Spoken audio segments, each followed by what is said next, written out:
नमस्कार, स्वराज एक्सप्रेस आप देख रहे हैं और मैं हूं आपके साथ काजल दुबे। इसके साथ ही बहुत स्वागत है आपका हमारे इस खास कार्यक्रम झोले में सिस्टम में। तो बात करें अगर रीवा जिले की, तो जिले में बिना डिग्री और रजिस्ट्रेशन के बंगाली डॉक्टर मरीजों का इलाज कर रहे हैं। ताजा मामला गोविंदगढ़ से सामने आया है, जहां उत्तम विश्वास नाम का बंगाली डॉक्टर आयुर्वेद के डॉक्टर ओपी गौतम का बोर्ड लगाकर एलोपैथ की दवाई करते हुए मीडिया के कैमरे में कैद हुआ है। ये कार्य वह बिना किसी डिग्री के 25 से 30 सालों से लगातार कर रहा है। कई बार उत्तम विश्वास हवालत भी जा चुका है, फिर भी वह बेखौफ होकर और निडरता पूर्वक अपने अनैतिक कार्य को नैतिकता की चादर ओढ़कर कर रहा है। साहब को ये नहीं भूलना चाहिए कि मासूमों की हाय उनके निकम्मे चरित्र की बार बार हत्या करेगा। जब पूरे मामले पर डॉक्टर ओपी गौतम से बातचीत की गई तो उन्होंने जानकारी देते हुए बताया कि उनकी एक क्लिनिक रीवा स्थित खुटेही में संचालित है और दूसरी गोविंदगढ़ में। क्या एक डॉक्टर एक साथ 2 क्लिनिक संचालित कर सकता है? क्या आयुर्वेद का डॉक्टर एलोपैथ की दवाई से पूरी तरह से उपचार कर सकता है या नहीं, ये सबसे बड़ा सवाल है। वहीं पूरे मामले को लेकर सीएमएचओ डॉक्टर संजीव शुक्ला से बातचीत की गई तो उन्होंने पूरे मामले की जांच के बाद दोषी पाए जाने पर संबंधित डॉक्टर के खिलाफ कार्रवाई के भी निर्देश देने की बात कही है।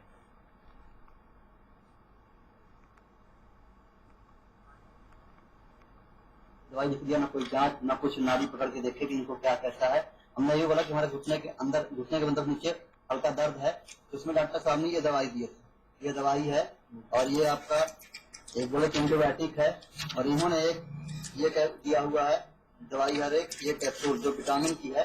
तो हमें तो लगता है कि बुखार में ये सब दवाई जरूरत पड़ती है, खांसी में तो अलग दवाई रहती है। ये हमें लगता है कि इन्होंने जो दवाई दिया है लीवर की हल्का। अब ये उनकी डिग्री के पहले सत्यापन हो जाए। अगर डिग्री वैध नहीं है तो किसी भी पद्धति में वो उपचार नहीं कर सकते हैं। तो उनका हम बहुत शीघ्र ही परीक्षण करा के उनके क्लिनिक में, और अगर वो अवैध व्यवसाय कर रहे हैं जिसकी पात्रता नहीं है तो उनके खिलाफ कड़ी कार्रवाई करेंगे और उसकी बंद करा के।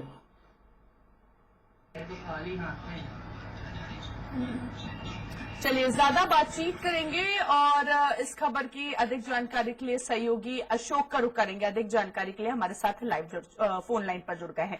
अशोक, ना डिग्री है और ना ही कोई रजिस्ट्रेशन। एक तरफ हम देखते हैं कि डॉक्टर को भगवान का रूप दिया जाता है और यहाँ पर झोले छाप डॉक्टर का सिस्टम ही कुछ अलग नजर आ रहा है। सबसे पहले पूरा मामला आपसे जानना चाहेंगे।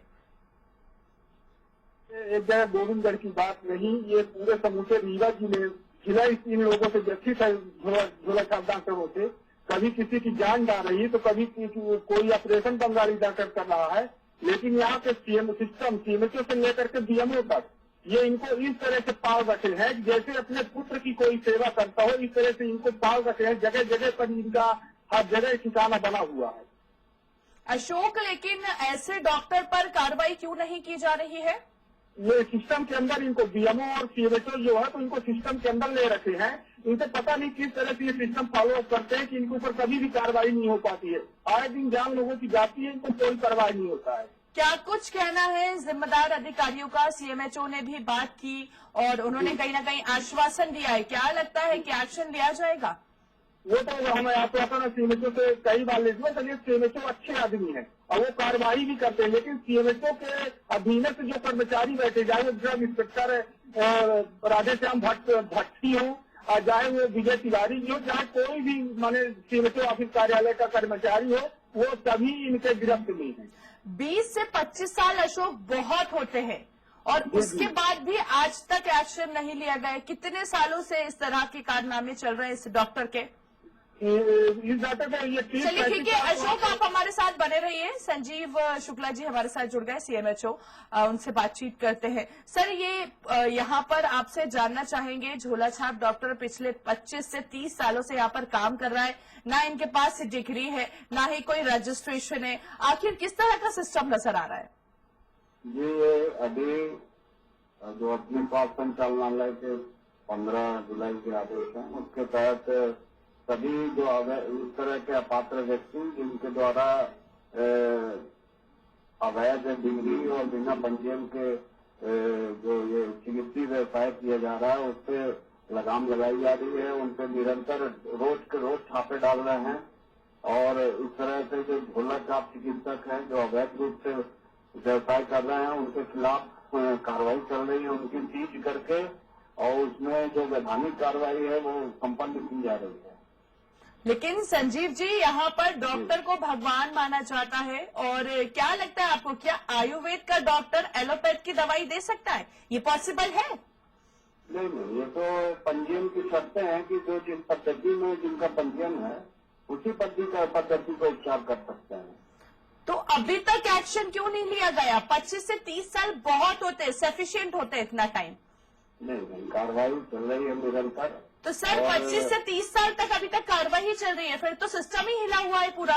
अगर 25 से 30 साल में एक व्यक्ति पर कार्रवाई नहीं की गई तो आप इससे अंदाजा लगा सकते हैं कितने लोगों की जान खतरे में नजर आ सकती है अगर इस तरह झोला छाप डॉक्टरों से वो अगर इलाज करवाएंगे तो।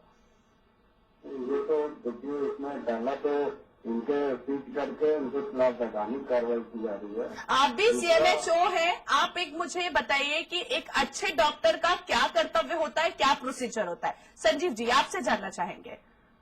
तो डॉक्टर का यही कर्तव्य है कि वो एलोपैथी के हों चाहे आयुर्वेद। क्या उसके पास डिग्री नहीं होती है? क्या उसके पास रजिस्ट्रेशन नहीं होता है? बिल्कुल, बिना जो वैध डिग्री और बिना पंजीयन के तो कोई भी प्रैक्टिस नहीं कर सकता, चिकित्सीय व्यवसाय नहीं कर सकता। तो फिर यहाँ पर क्यों एक्शन नहीं लिया गया? आप भी CMHO है, हो सकता है आपकी फैमिली का मेंबर ही वहां पर जाके उनको नहीं पता होगा और ट्रीटमेंट करा ले। कभी कोई बड़ा